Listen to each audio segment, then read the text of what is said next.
बिहार में इस वक्त छठे चरण के तहत शिक्षकों का नियोजन चल रहा है। प्रारंभिक शिक्षकों को तो नियुक्ति पत्र भी दिया जा रहा है, उन्हें बहुत जल्द ज्वाइन भी करना है। माध्यमिक शिक्षकों की जहां तक बात है तो कोर्ट के मामले को लेकर के फिलहाल वो स्थगित है और जल्द ही वो भी शुरू होगा। लेकिन जो अगला चरण होने वाला है उसका ही बेसब्री से इंतजार कर रहे हैं हजारों युवा छात्र शिक्षक अभ्यर्थी जो टीईटी या एसटीईटी पास करके इस इंतजार में है कब अगले चरण की बहाली आती है। लेकिन ये बड़ी बात होगी कि जो अब तक हुआ है पिछले कुछ चरणों में उससे हट करके इस बार 7वें चरण में बहाली की प्रक्रिया होगी। सरकार वो नई प्रक्रिया अपनाने वाली है, लेकिन इस नई प्रक्रिया में क्या कुछ होगा बिल्कुल पर्दे के पीछे है, वो सामने नहीं आ रहा है। हमारे साथ वरिष्ठ पत्रकार हैं लक्ष्मीकांत सजल, हम उनसे बात करेंगे। सर, आप तो लंबे समय से देख रहे हैं चीजों को और छठे चरण में अभी नियुक्ति पत्र भी बंट रहा है शिक्षा अभ्यर्थियों को। 7वें चरण की चर्चा हो रही है, उसमें भी करीब 1 लाख से कम बहाली नहीं होगी, लेकिन प्रक्रिया चेंज करने की बात आ रही है। आखिर ऐसी नौबत क्यों आ गई? देखिए, जहाँ तक अंदर से बात छन के आ रही है उसमें करीब करीब ये तय हो गया है कि प्रक्रिया बदलेगी। और ये प्रक्रिया अब तक की जो प्रक्रिया हम लोगों की छठे चरण तक की है डिसेंट्रलाइज है। करीब 8,500 नियोजन इकाइयां हैं और हर नियोजन इकाई अपने इकाई के लिए अलग से बहाली करती है, अलग से मेधा सूची बनती है, अलग से आवेदन लिए जाते हैं। तो 8,500, हम प्राइमरी की बात कर रहे हैं, 8,500 नियोजन इकाइयां हैं और 8,500 नियोजन इकाइयों में अगर एक साथ बहाली शुरू होगी तो जाहिर सी बात है कि कुछ नियोजन इकाइयां आगे होंगी, दौड़ेंगी, कुछ चलेंगी, कुछ फिसलेंगी, कुछ गिरेंगी और कुछ गिर के उठेंगी। तो यही स्थिति है 2005-6 से शुरू हुई अब तक की बहाली में। दूसरी सबसे बड़ी बात यह है कि इससे बहाली की प्रक्रिया लंबी खींच रही है। जैसे अभी छठे चरण की प्राइमरी को ही लीजिए, 3 चक्र में काउंसलिंग हुई और अभी भी एक विशेष चक्र बाकी ही है। पता नहीं उस विशेष चक्र में भी वो पूरी होगी या नहीं, ये अलग की बात है। लेकिन स्थिति यही है कि हम एक साथ नियोजन प्रक्रिया, बहाली की प्रक्रिया पूरी नहीं कर पा रहे हैं, नियोजन इकाइयों की संख्या 8,500 से अधिक होने की वजह से। लेकिन एक बड़ा मामला तो एक और भी है ना इसमें।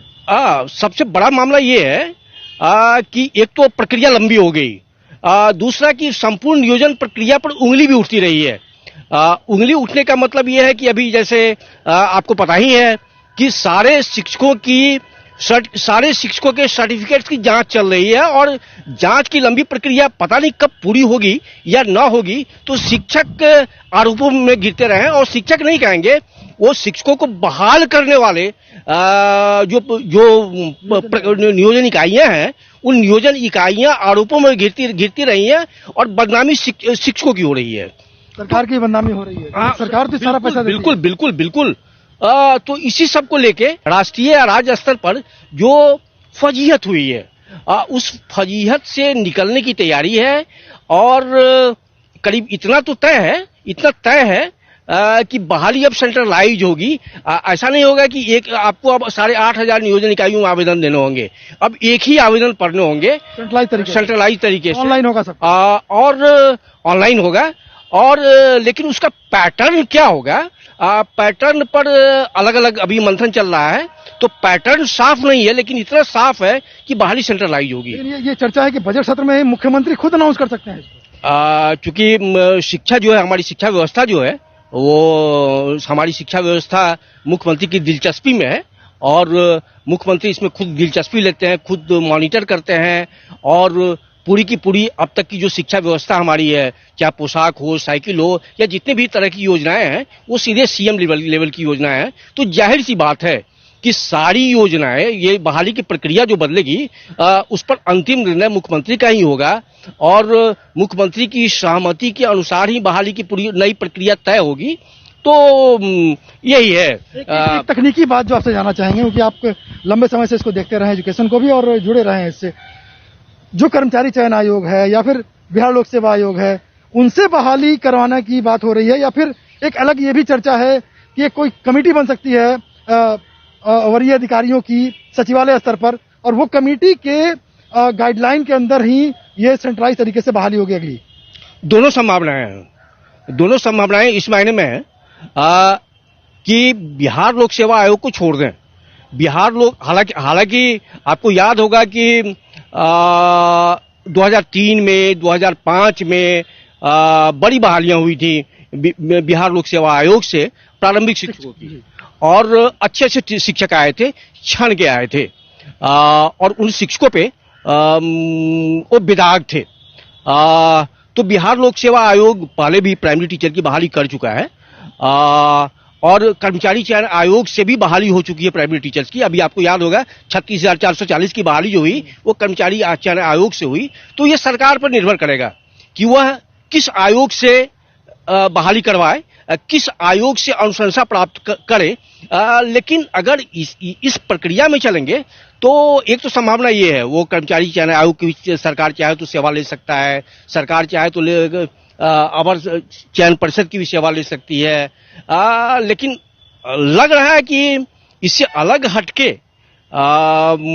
इस मामले में लंबा वक्त लेते हैं आयोग, तो लंबा वक्त लेते हैं। बिल्कुल इस मामले में स्टेट लेवल पे कोई कमेटी भी बन सकती है, और उस कमेटी में सभी विभागों के लोग जो संबद्ध विभाग है, जैसे अपना शिक्षा विभाग हो गया, नगर निकाय हो गया, पंचायती राज हो गया, सामान्य प्रशासन हो गया, तो इनके जो बड़े अधिकारी होंगे उनकी एक कमेटी बन सकती है।